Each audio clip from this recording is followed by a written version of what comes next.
उमा बारीते, यानी माँ दुर्गा का अपने मायके आना। हर वर्ष शरद ऋतु में जब माँ दुर्गा अपने मायके धरती पर आती है तो यह समय उनके भक्तों के लिए प्रेम, श्रद्धा और उल्लास का होता है। देवी दुर्गा केवल शक्ति की देवी नहीं है, वह हमारी अपनी बेटी उमा भी है, जो साल भर के बाद अपने ससुराल से मायके लौटती है। उनके स्वागत के साथ ही घर घर में उत्सव का माहौल बन जाता है। यह आगमन न केवल देवी के रूप में होता है, बल्कि उमा के रूप में उस बेटी का भी, जिसे हर माँ बाप साल भर से प्रतीक्षा कर रहे होते हैं। यह समय आस्था के साथ साथ एक भावुक संबंध का है, जहाँ देवी की पूजा के साथ उनके घर लौटने की खुशी भी मनाई जाती है। हमारी संस्कृति में इस आगमन के साथ जुड़ी है वो पुरानी यादें, त्योहार की रौनक और माँ दुर्गा के साथ घर परिवार का मेल। अब हम आपके सामने एक नृत्य प्रस्तुति लेकर आ रहे हैं जो इस अमर कथा का प्रतीक है, माँ दुर्गा का अपने घर आगमन। आइए मिलकर देवी उमा का स्वागत करें।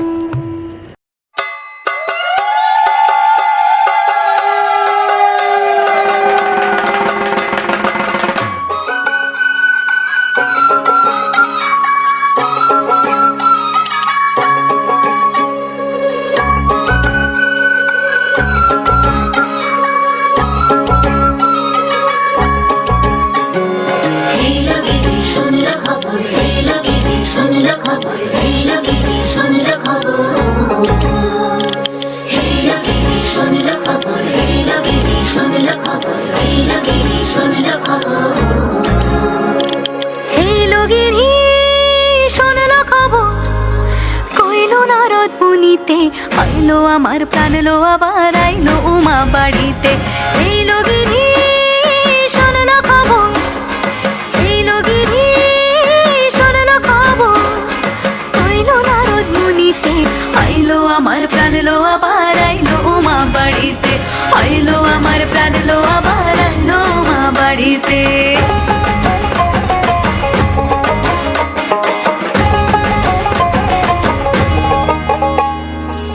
ভোরের আসে পথের পাশে তোলে কাশের ফুল, হইল বাতাস শিউলি ফুলের গন্ধেতে আকুল।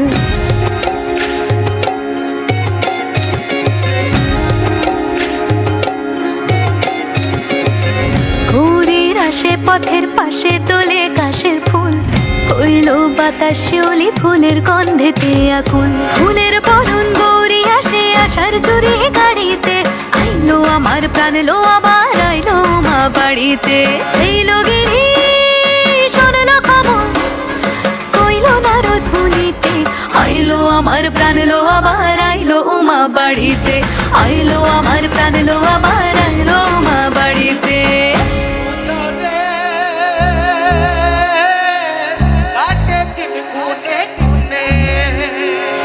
ষষ্ঠীতে হয় বোধন উমার, সপ্তমী স্নান নয় পাতায়, অষ্টমীতে অঞ্জলি আর নবমী যায় রাত জাগায়। সাজলো সখী আজলো সকল লাল সাদা রং শাড়িতে, আইলো আমার প্রাণ লো আবার আইলো মা বাড়িতে। এইলো গিরি শোনলো খবর, কইলো নারদ মুনিতে। আইলো আমার প্রাণ লো আবার আইলো উমা বাড়িতে, আইলো আমার প্রাণ লো আবার আইলো উমা বাড়িতে, আইলো আমার প্রাণ লো আবার আইলো উমা বাড়িতে।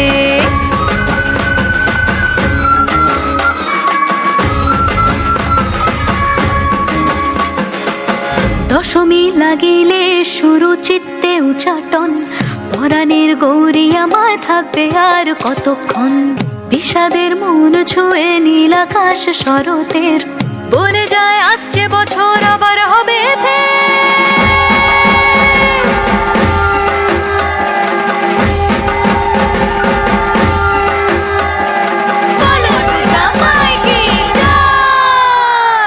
আর কটা দিন থাকলো উমা বাংলা জোড়া বাড়িতে, আইলো আমার প্রাণ লো আবার আইলো মা বাড়িতে। এইলো গিরি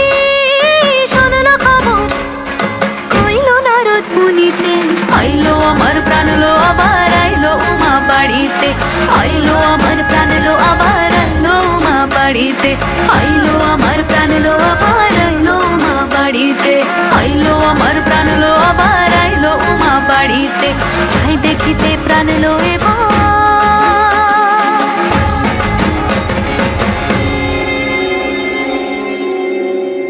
রইলো মা বাড়িতে।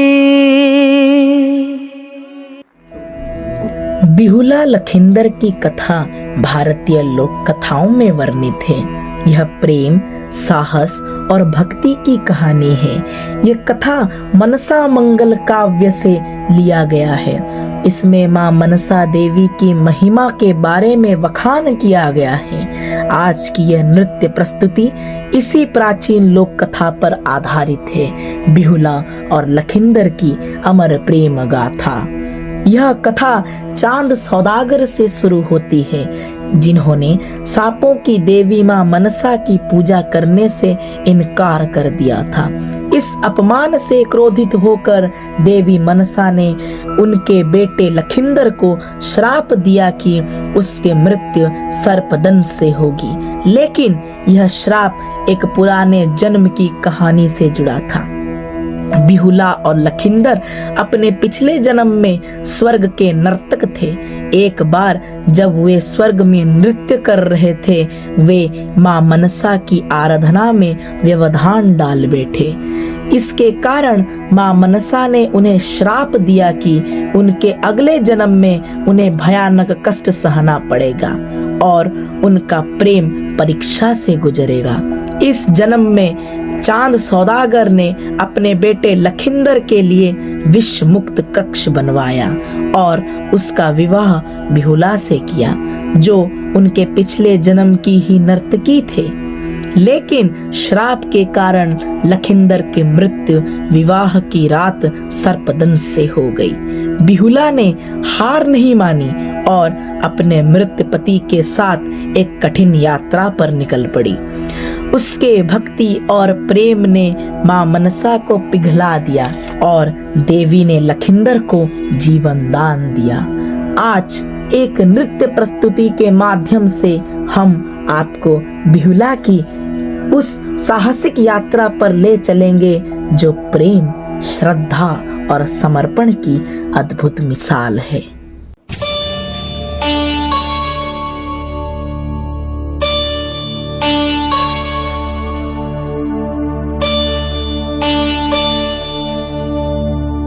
मधुरा मूर्ति मनोहरयति,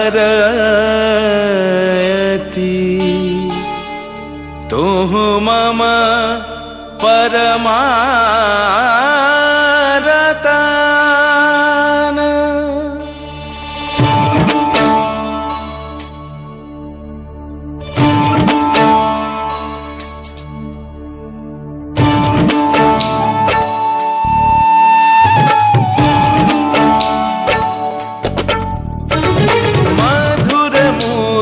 मनोहरति तुह मम परमरतान।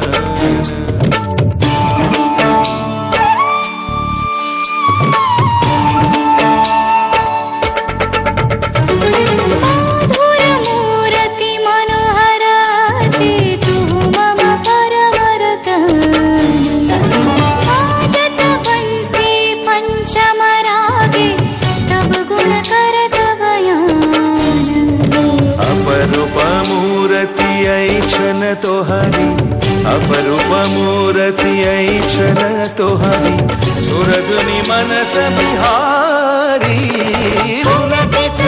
दय दर्श परश लगी, तनु मन सकलि विभोर।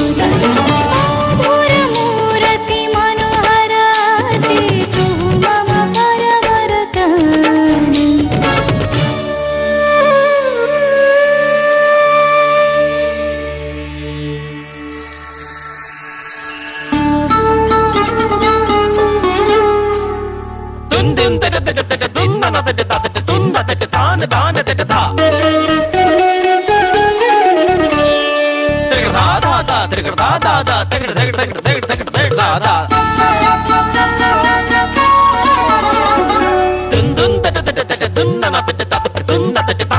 न तिकदा तिकड़ा दा दा तिकड़ा दा दा तिकड़ धेड़ तिकड़ धेड़ तिकड़ धेड़ दा दा।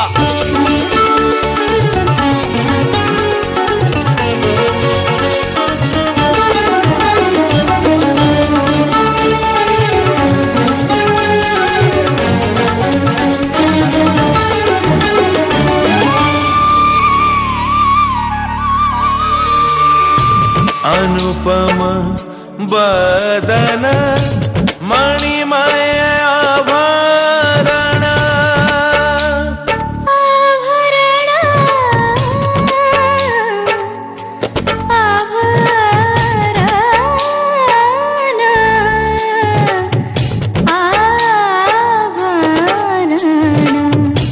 अनुपम बदन मणिमय आभरण की शोभा बरिशे दीबराती।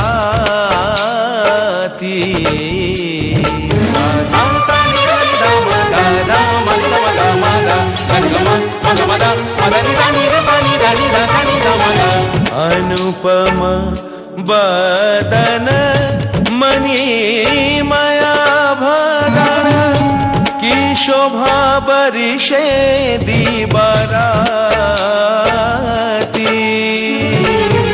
नीति नीति आई छान नीति नीति आई छान नव नव शोभन विमल भाति।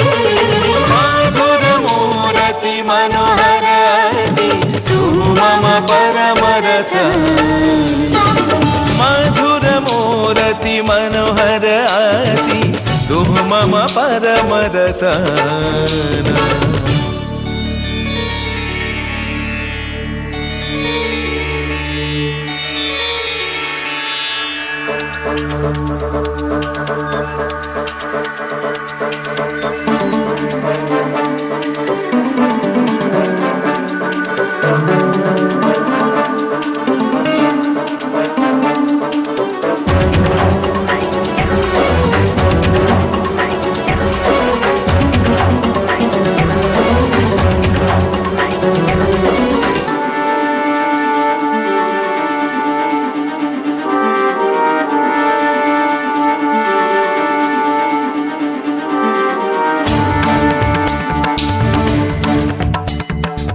अमृत सुरभि तब दिवस रजनी घेरिलत मन प्राण।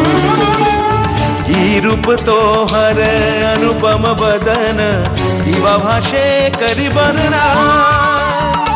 अमृत सुरभि तब दिवस रजनी घेरिले ताहि अमन प्राण। की रूप तब देव पशुपति शंकर दिवा भाषे करि वर्णना। मधुर मूर्ति मनोहर अति तुह मम परमारथ।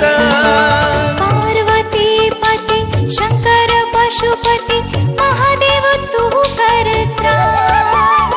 तू मम प्राण तू मम मरण तू पदे सपनु जीवन।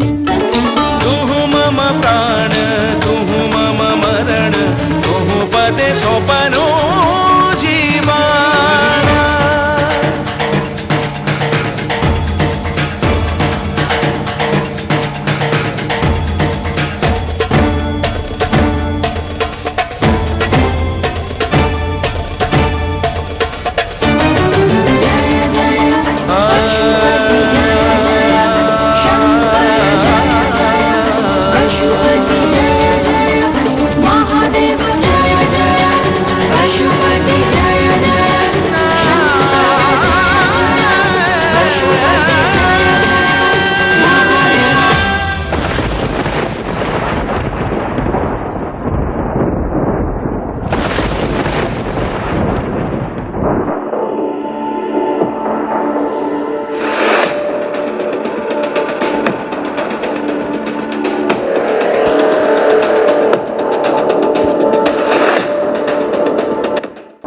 पौराणिक कथा के अनुसार दुर्वासा मुनि को सबसे क्रोधित मुनि माना गया है।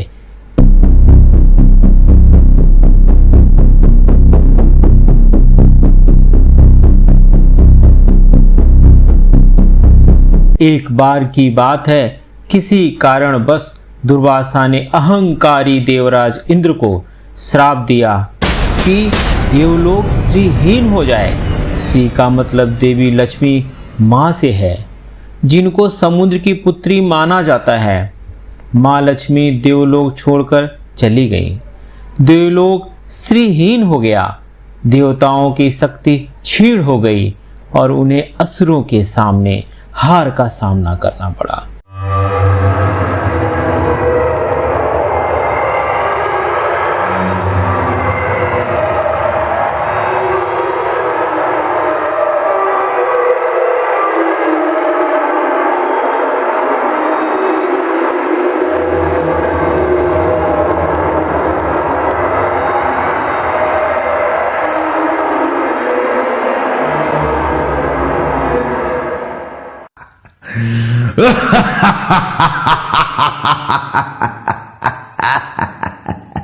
उसके बाद निराश होकर इंद्र देवगुरु बृहस्पति और अन्य देवताओं के साथ ब्रह्मा जी की शरण में पहुँचे।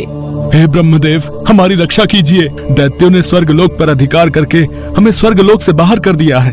देवराज इंद्र, देवी लक्ष्मी को पुनः प्रसन्न करने के लिए आप सभी देवता भगवान नारायण की कृपा दृष्टि प्राप्त करो, तो उनके आशीर्वाद से आपको खोया वैभव और स्वर्ग पुनः मिल जाएगा।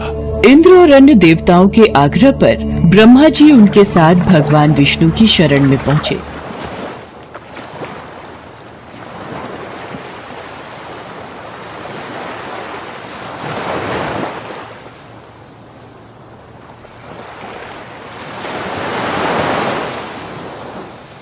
देवराज इंद्र, घबराने से काम नहीं बनेगा।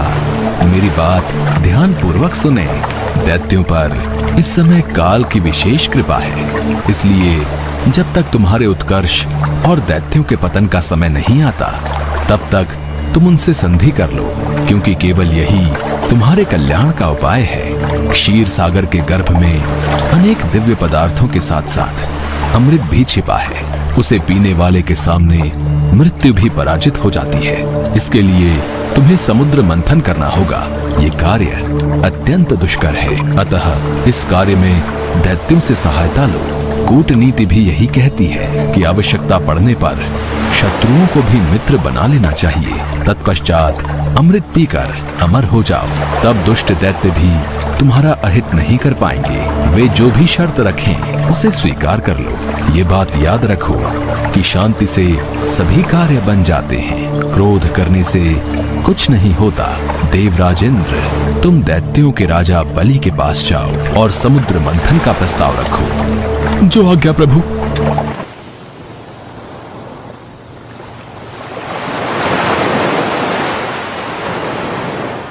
भगवान विष्णु के परामर्श के अनुसार इंद्रादि देवगण दैत्यराज बलि के पास संधि का प्रस्ताव लेकर गए।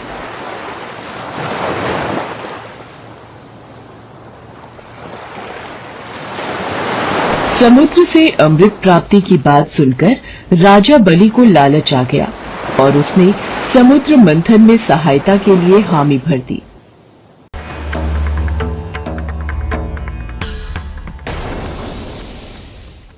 समुद्र मंथन के लिए समुद्र में मंदराचल पर्वत को स्थापित कर वासुकी नाग को रस्सी बनाया गया। तत्पश्चात भगवान विष्णु ने कूर्म अवतार में स्वयं कछुए का रूप धारण करके मंदराचल पर्वत को अपनी पीठ पर रखा, ताकि मथनी स्थिर रहे और समुद्र में डूब न जाए। देवता वासुकी नाग को मुख की ओर से पकड़ने लगे। इस पर उल्टी बुद्धि वाले दैत्यों ने उनसे कहा, वासुकी नाग को मुख की ओर पकड़ने में अवश्य तुम देवताओं का कुछ न कुछ लाभ होगा। हम भी किसी से शक्ति में कम नहीं हैं। हम मुंह की ओर का स्थान लेंगे। ठीक है, तो हम पूंछ के भाग से पकड़ लेंगे। हमें इसमें कोई आपत्ति नहीं है।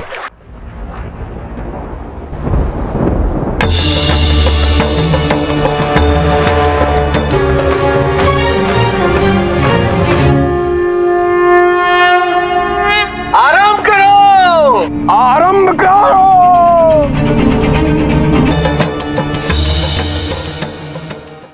समुद्र मंथन आरंभ हुआ।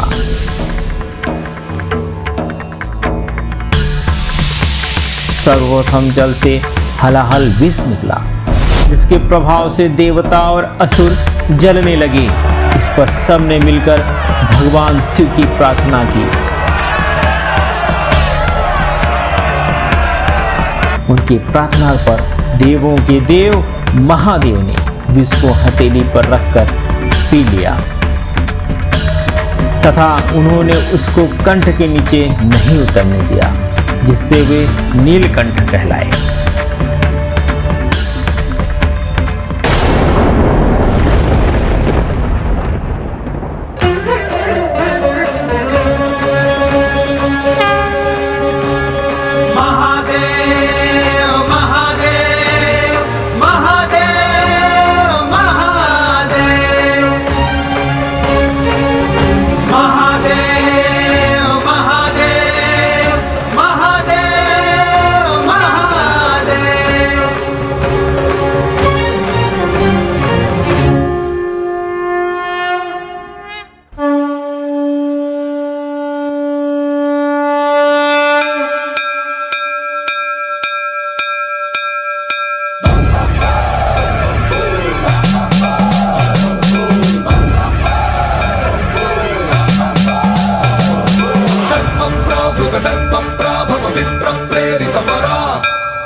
शिव शंकर हर हर शंकर जय जय शंकर दिगिरारा प्रिय तांडव शंकर प्रकट शुभंकर प्रणय भयंकर दिगिरारा शिव शिव शंकर हर हर शंकर जय जय शंकर दिगिरारा प्रिय तांडव शंकर प्रकट शुभंकर प्रणय भयंकर दिगिरारा ओम परमेश्वरा परा ओम निखिलेश्वरा हरा ओम जीवेश्वरेश्वरा कररारा ओम मंत्रेश्वरा स्वरा ओम यंत्रेश्वरा स्थिरा ओम तंत्रेश्वरा वरा नामेरा शिव शिव शंकर हर हर शंकर जय जय शंकर दिगिरारा प्रिय तांडव शंकर प्रकट शुभंकर प्रणय भयंकर दिगिरारा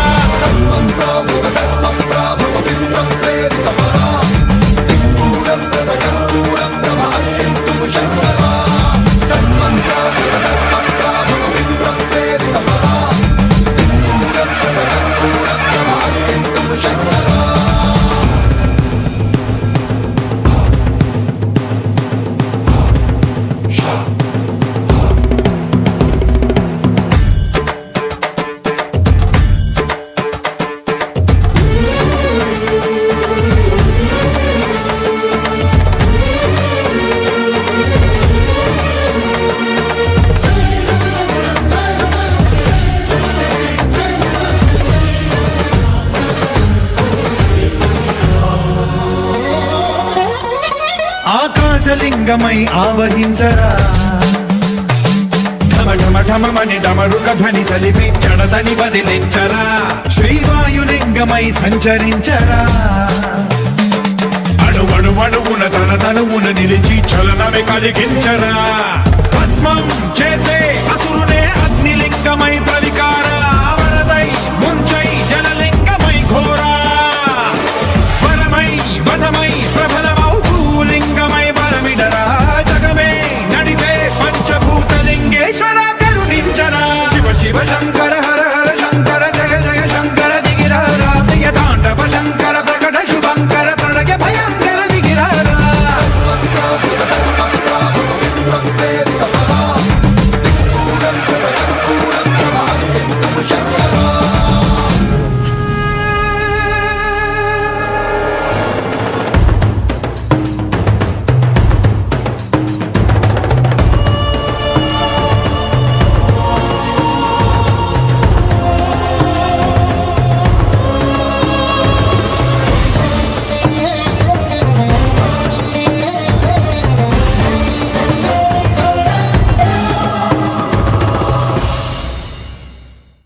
फिर से समुद्र मंथन प्रारंभ हुआ और इस बार दूसरा रथ कामधेनु गाय निकली। जिसे ऋषियों ने रख लिया। फिर उच्चैश्रवा घोड़ा निकला जिसे दैत्यराज बलि ने रख लिया। उसके बाद ऐरावत हाथी निकला जिसे देवराज इंद्र ने रख लिया। ऐरावत के बाद कौस्तुभ मणि समुद्र से निकली, उसे विष्णु भगवान ने रख लिया। फिर लक्ष्मी जी निकली। लक्ष्मी जी ने स्वयं ही भगवान विष्णु को वर लिया और अंत में धन्वंतरी देव अमृत का घट लेकर प्रकट हुए।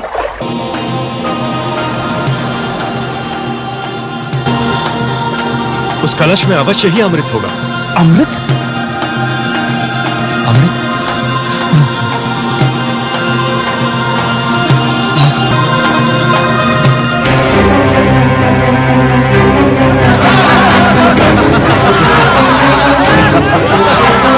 देवराज, ये तो दोनों में से एक है। हमारे साथ धोखा हुआ है।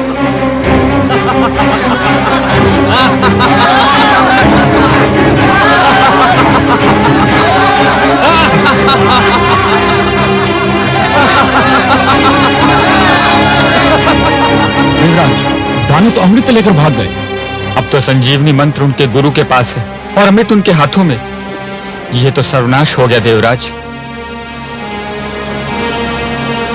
हमारे साथ भयंकर छल हुआ है। अब क्या होगा?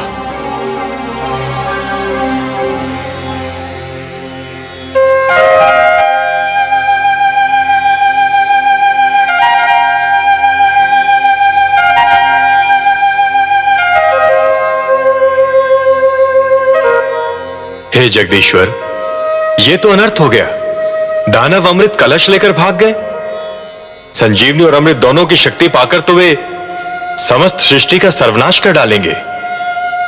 असंभव, यह असंभव है देवराज। यदि संसार पर दानव संस्कृति का राज हो गया तो सृष्टि की रचना का सारा उद्देश्य ही समाप्त हो जाएगा। सृष्टि की रचना तो सुंदर विचारों के पनपने के लिए, शांति की सुगंध फैलाने के लिए और मानव को उन्नति के शिखर तक पहुंचाने के लिए की गई है। नहीं देवेंद्र, नहीं। धरती पर दानवी विचारों के लिए कोई स्थान नहीं है। दानव संस्कृति का उत्थान सृष्टि के सौंदर्य का अंत होगा और मैं यह कदापि नहीं होने दूंगा देवेंद्र। आप चिंता न कीजिए, अमृत पर केवल देवताओं का अधिकार है और अमृत कलश को आप तक पहुंचाना मेरा उत्तरदायित्व। हे त्रिलोकीनाथ, आप चाहें तो क्या नहीं कर सकते। यह आशा लेकर ही तो हम आपके चरणों में उपस्थित हुए हैं।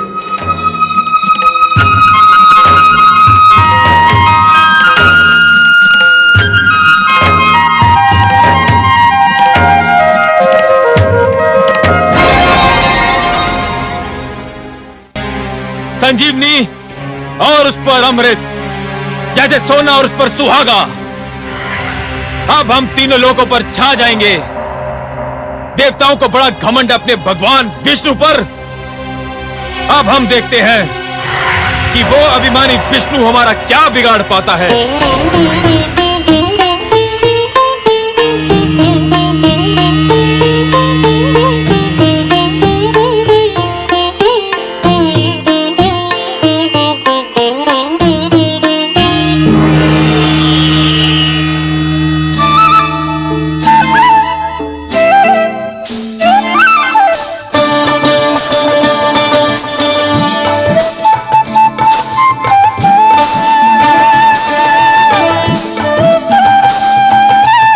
कलश स्वरभानु और अमृत का वितरण आरंभ करो।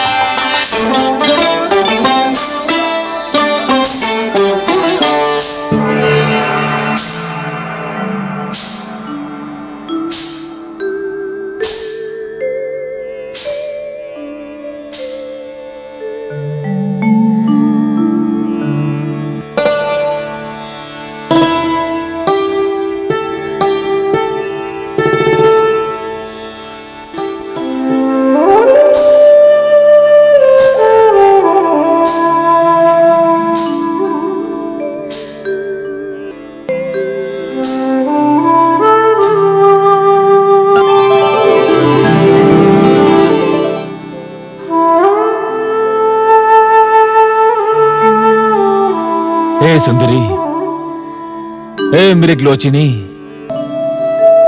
किस लोक की वासी हो तुम और क्या नाम है तुम्हारा? मेरा नाम मोहिनी है। तुम्हारा ये रूप, तुम्हारा ये छल बल किसी अमृत से कम नहीं। यदि तुम ये अमृत हमें अपने हाथों से पिला दो तो इसकी मिठास और भी बढ़ जाएगी। मैं आपकी आज्ञा कैसे टाल सकती हूँ दानवराज? परंतु क्या? हे दानवराज, जिस प्रकार धूप बिना छांव के महकता नहीं होती, दिन बिना रात्रि सुहानी नहीं लगती, उसी प्रकार आपकी सभा भी देवताओं बिना सूनी लग रही है। देवताओं बिना? भूल गए? सागर मंथन में वो आपके सहयोगी थे। परंतु वे हमारे शत्रु हैं, हम उनको क्यों बुलाएं? हे दानवराज, आप उन्हें इसलिए बुलाएं कि वे छोटे, आप महान हैं। वे अन्यायी हैं, आप न्यायप्रिय हैं। तुमने हमारे मन को हर लिया है। तुम्हारी बात टालना हमारे वश की बात नहीं। और चल, देवताओं को बुलाया जाए।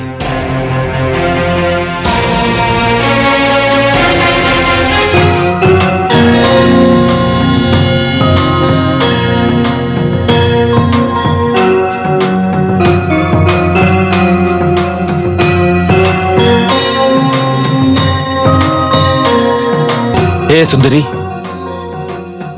अमृत का वितरण आरंभ करो।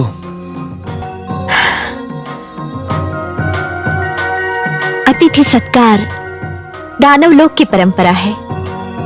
इस परंपरा को निभाने के लिए मैं पहले देवताओं को अमृत पान का अवसर दूंगी।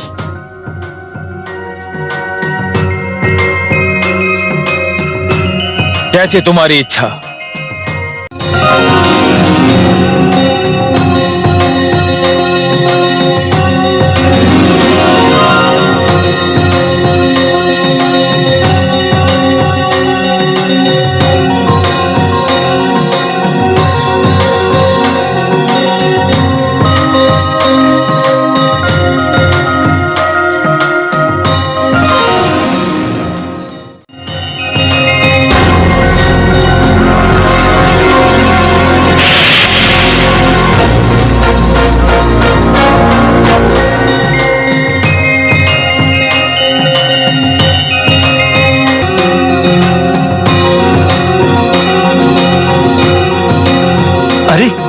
ये तो देवता के वेश में दानव सौरभानु है।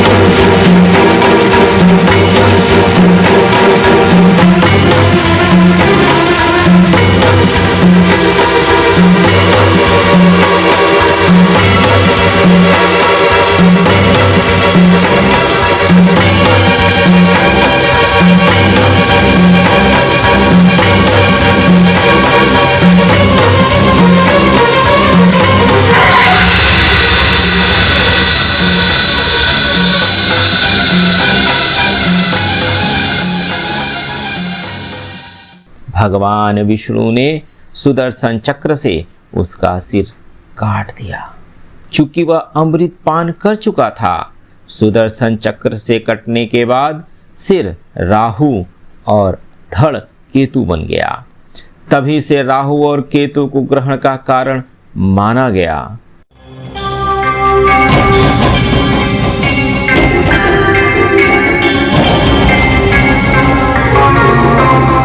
कलश तो रिक्त है।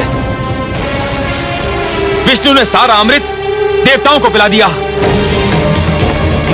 छल, महाछल! विष्णु ने एक बार फिर हमसे छल किया, हमें मोहिनी बनकर ठग लिया। देवताओं के अमृत पान के पश्चात कई महत्वपूर्ण घटनाएं घटी। अमृत पान ने उन्हें अमरता प्रदान की और उनकी खोई हुई शक्तियों और वैभव को पुनः स्थापित किया। इस प्रकार नारी शक्ति के प्रभाव से स्वर्गलोक में समृद्धि आई, धर्म की रक्षा हुई, असुरों को पराजित किया गया और स्वर्गलोक में शांति आई।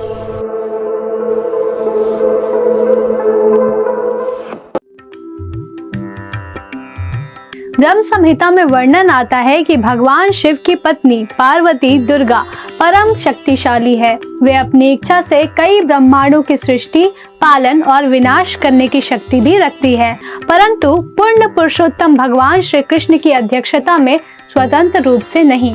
आइए दुर्गा माँ के 9 रूपों के बारे में जानते हैं।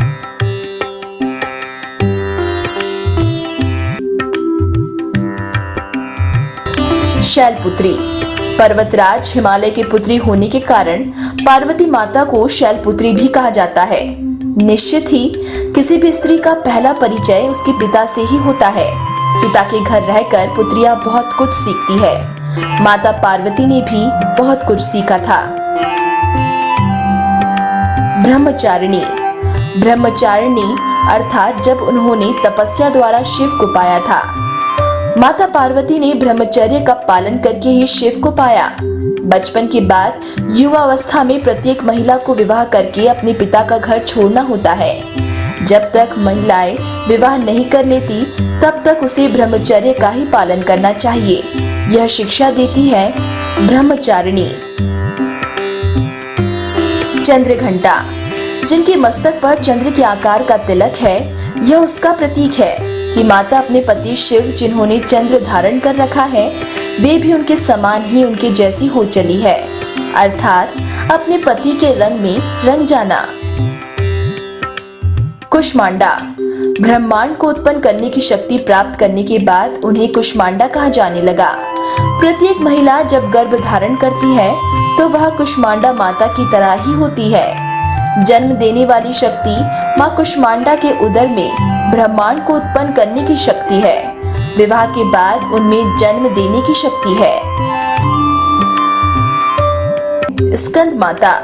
माता पार्वती के पुत्र कार्तिकेय का नाम स्कंद भी है, इसलिए वे स्कंद की माता कहलाती है। प्रत्येक महिला जब जन्म देने की प्रक्रिया से गुजरती है तो वह किसी न किसी की माता ही बनती है। माता होना सबसे बड़ा सुख है। कात्यायनी। यज्ञ की अग्नि में भस्म होने के बाद महर्षि कात्यायन की तपस्या से प्रसन्न होकर माता ने उनके यहाँ पुत्री रूप में जन्म लिया था, इसलिए वे कात्यायनी कहलाती है। हर महिला के जीवन में संघर्ष और कष्ट का समय आता है, खासकर जब वह विवाहित हो जाती है या किसी बच्चे की माँ बन जाती है। यह उसका दूसरा ही जन्म होता है। कालरात्रि। माँ पार्वती देवी काल अर्थात हर तरह के संकट का नाश करने वाली है, इसलिए कालरात्रि कहलाती है। प्रत्येक महिला संघर्ष और संकटों से गुजरकर अपने परिवार की हर तरह से रक्षा करती है। महिला में ही वह शक्ति है जो अपने पति और पुत्र को अपनी इच्छा से सुरक्षित रखती है और उन्हें सही मार्ग दिखाती है। महागौरी। कठोर तप करने के कारण जब उनका वर्ण काला पड़ गया तब शिव ने प्रसन्न होकर उनके शरीर को गंगा जी के पवित्र जल से मलकर धोया। तब वह विद्युत प्रभा के समान अत्यंत कांतिमान गोर हो उठा। तभी से इनका नाम महागौरी पड़ा। हर वह महिला जो अपने व्रत, उपवास और धर्म के कार्य करती है वह महागौरी कहलाती है। सिद्धिदात्री। माता का यह 9वां रूप है। जो भक्त पूर्णतः उन्हीं के प्रति समर्पित रहता है उसे वे हर प्रकार की सिद्धि दे देती है, इसलिए उन्हें सिद्धिदात्री कहा जाता है। इसी तरह जिस घर परिवार के सदस्य अपने घर की माताओं का आशीर्वाद लेते रहते हैं और उन्हें किसी भी प्रकार से दुखी नहीं करते हैं तो वे जीवन के हर क्षेत्र में सिद्धि और सफलता प्राप्त करते हैं।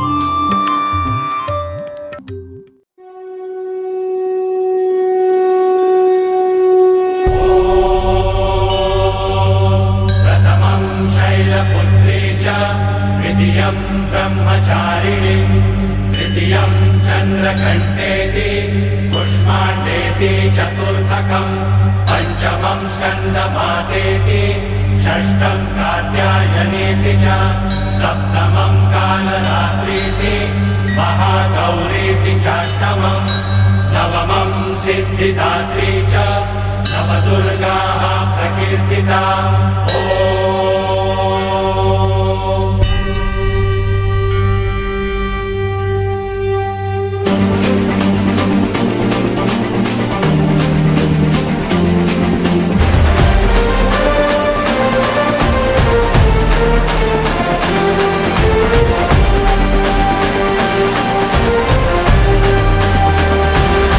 आई तुझ्या गचरणी आभाळ धरणी येऊन विसावले देवादिकांचे संकट जाई ग हरुणी तुझ्याच कृपेमुळे नाद झंकार तू सारा संसार तू नाद झंकार तू सारा संसार तू तुझ्या पायाशी आम्हा राहू दे आई जगदंबे आई जगदंबे आई जगदंबे आई जगदंबे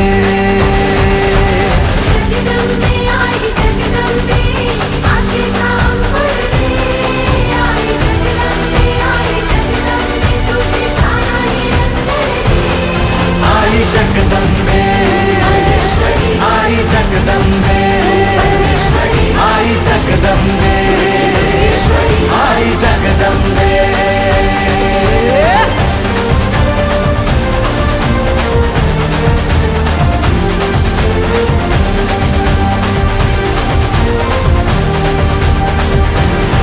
घाट घालू किती वाट पाहू किती लाट मायेची होऊ नये कणा कणात तू मना मनात तू जीवाशी वाट तू अंबे धावा ऐकून भक्ताचा आई हाकेला धावू नये ओढ साठली डोळ्यात मन भेटीला तू रहे तुला पाहू किती गुण गाऊ किती तुला पाहू किती गुण गाऊ किती तुझ्या पायाशी आम्हा राहू दे आई जगदंबे आई जगदंबे आई जगदंबे आई जगदंबे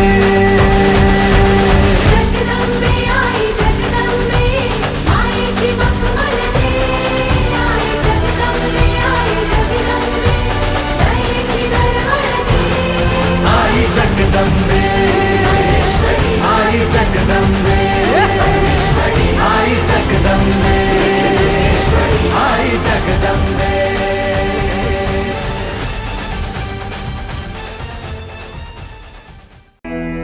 शक्ति रूपे माँ हो, तुम ही सृष्टि का आधार हो, जो हर नारी के भीतर छिपी शक्ति का प्रतीक हो।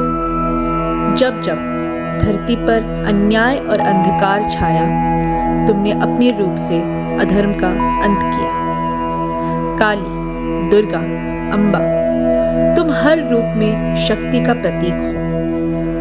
आज हमें तुम्हारे शक्ति की जरूरत है ताकि हर नारी अपने भीतर छिपी दुर्गा को पहचान सके।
অন্ধকারের হোক বিদায় প্রচণ্ড প্রলয়ঙ্কার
हिंदू पौराणिक कथाओं में महिषासुर को एक असुर या राक्षस के रूप में दर्शाया गया है, जो देवताओं और मानवों पर अत्याचार करता है। उसकी शक्ति और घमंड अराजकता और अंधकार का प्रतीक माना जाता है। देवी दुर्गा को बुलाया जाता है ताकि वह महिषासुर का वध कर सके, जो अच्छाई की बुराई पर जीत का प्रतीक है। महिषासुर का यह रूप हर साल नवरात्रि और दुर्गा पूजा में उनके पराजय के साथ याद किया जाता है, जो उनके खलनायक की छवि को और मजबूत करता है। इस युग में महिषासुर मर्त्यलोक में ही रहते हैं। शर्ट पैंट पहन के बसों और ट्रेनों में चढ़ के ऑफिस भी जाते हैं। मनुष्यों की भीड़ में मनुष्य का ही छद्मवेश में घूमते हैं। चाय की दुकानों में रास्ते पर चलते चलते अचानक रुक जाते हैं और अपनी भूख मिटाने के लिए शिकार ढूंढते रहते हैं। इस युग के महिषासुर आईने में अपने चेहरे को देखकर भयभीत भी नहीं होते हैं। यही लोग भीड़ में प्लकार्ड लिए चिल्लाते हैं, "We want justice।"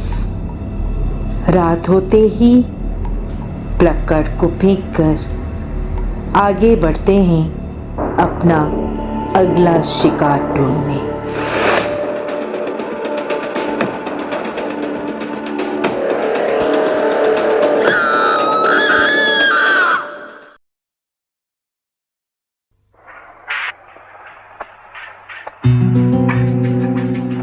मनवा में मेरे आंधी है उठी, बस कब खड़ी हूँ मैं, सांसों में बांध अपनी ही सांस निश्शब्द खड़ी हूँ मैं, दुनिया से जीती जीती खुद से हारी बस ध्वस्त खड़ी हूँ मैं, हारी ना मैं अक्स में मदमस्त खड़ी हूँ मैं,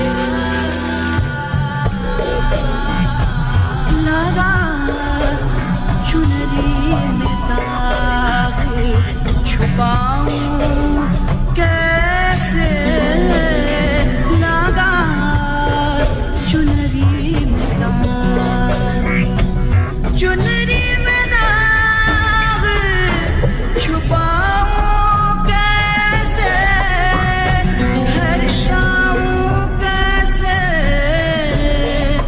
लगा चुनरी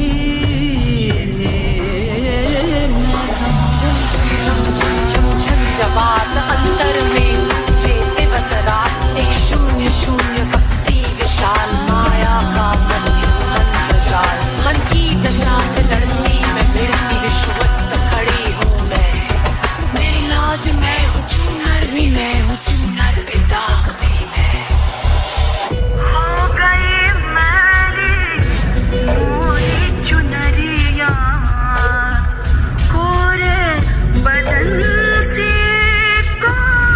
चुनरिया, हो गई मैली मोरी चुनरिया, कोरे बदन से कोरी चुनरिया, हाँ जाके बाबुल से नजर मिलाऊं कैसे, घर जाऊं कैसे, लगा चुनरी में दाग छुपाऊं कैसे।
हे नारी, मैं दुर्गा तुम्हारे भीतर बसी शक्ति का प्रतीक हूं।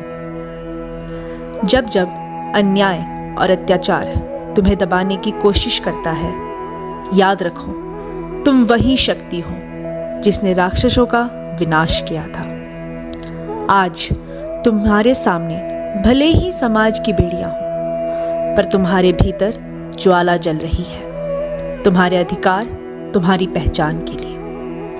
उठो, जागो और अन्याय के खिलाफ अपनी आवाज बुलंद करो। डरो मत, क्योंकि तुम्हारे कदमों में परिवर्तन की गूंज है। तुम्हारी लड़ाई अकेली नहीं है, मैं तुम्हारे साथ हूं, तुम्हारी हिम्मत तुम्हारी ढाल बनकर। अब समय आ गया है अन्याय को समाप्त करने का, अपनी शक्ति को पहचानने का। उठो और अपने हक के लिए लड़ो।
नमस्ते जगद्व्यापिके विश्वरूपे नमस्ते जगद्वन्द्यपादारविन्दे नमस्ते जगत्तारिणि त्राहि दुर्गे नमस्ते जगच्चिन्त्यमानस्वरूपे नमस्ते महायोगिनि ज्ञानरूपे नमस्ते सदानन्दनन्दस्वरूपे नमस्ते जगत्तारिणि त्राहि दुर्गे अनाथस्य दीनस्य तृष्णातुरस्य क्षुधार्तस्य भीतस्य बद्धस्य यन्तः तमेकागतिर्देवि निस्तारकर्त्री नमस्ते जगत्तारिणि त्राहि दुर्गे अरण्ये रणे दारुणे शत्रुमध्ये नले सागरे प्रान्तरे राजगे तमेकागतिर्देवि निस्तारो हेतु नमस्ते जगत्तारिणि त्राहि दुर्गे अपारे महादुस्तरे तियन्तघोरे